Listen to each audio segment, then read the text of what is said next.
500 adults last year killed in the city of Chicago, and we just spent 3 weeks, every Tuesday, the last 3 weeks, playing some political game, I guess, with no direction of solving any of the problems associated with that.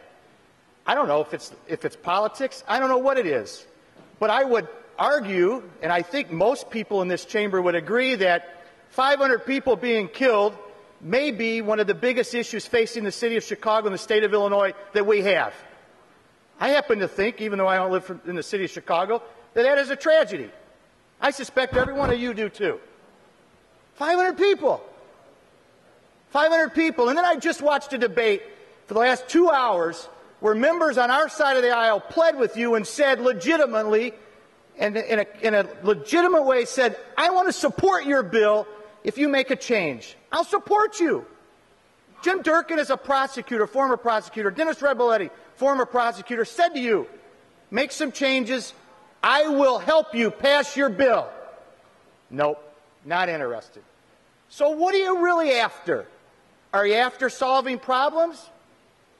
We had a Medicaid issue last few years. We worked together to fix that. We passed a budget a couple of years ago, working together. We passed a capital bill. Do you really want to stop the senseless killings in the city of Chicago? Or do you want to play these sick little political games week in and week out? That doesn't do a whole lot for the people who lost family members and kids. I think that is the tragedy. Now, if you want to fix the problems, you've got 4 bills that we filed a couple days ago. We filed them a year ago. We're not Johnny-come-latelys to this. We read the paper. We know when people get shot and killed. We're concerned about it. We have a package that we talked about yesterday. Jim Sasha, John Cabela, Jill Tracy, Dennis, Jim said, we have some ideas. They're not all get tough on crime. Some of them are. Some issues dealing with mental health. Some issues or some legislation dealing with how to deal with conflict, social emotional learning, funding. Some comprehensive, well-thought-out approaches. And you sit here in this just arrogant way and saying, nope, I'm Representative Curry, and I stand up and I say no. We're not even going to listen to your ideas. You know, I had a group of police officers in my office today concerned about fight crime, invest in kids. They've probably been in to see you. A lot of times they want things to get tougher on crime. But a lot of times, and in this package, they say things like early childhood really will help a kid and keep him from ending up in DOC or maybe ended up not getting killed.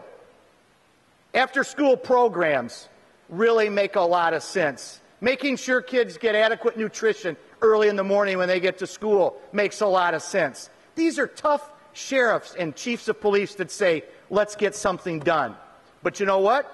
To Representative Frank's point, we're not going to be able to give any money to those programs. We're going to have to cut those programs because we've played senseless little games on pensions. We went through that charade the last 2 weeks. We're going to do it again tomorrow.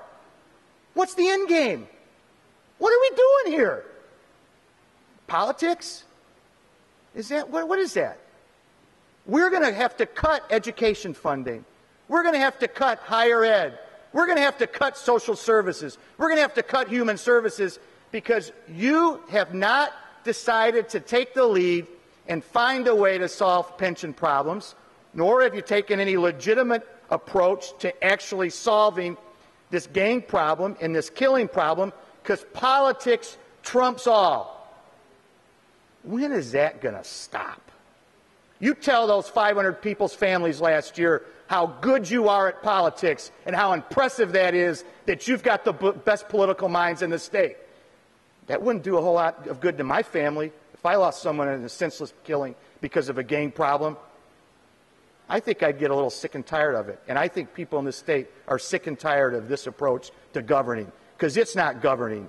It's politics, and its crudest, ugliest, sickest way. And I think enough is enough. Jack Franks, thank you for standing up to your side of the aisle and to your leader to saying enough is enough. We need to do pension reform, and we need to do it yesterday.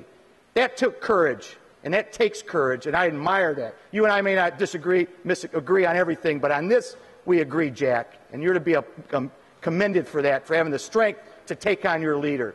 And the rest of you, if you're really serious about fighting the gang problem, stand up to your leader and say, enough is enough. Work with the people on the other side of the aisle that have experience in education, in criminal justice, in the state's attorney's office, and are willing to fix these problems. This is a joke.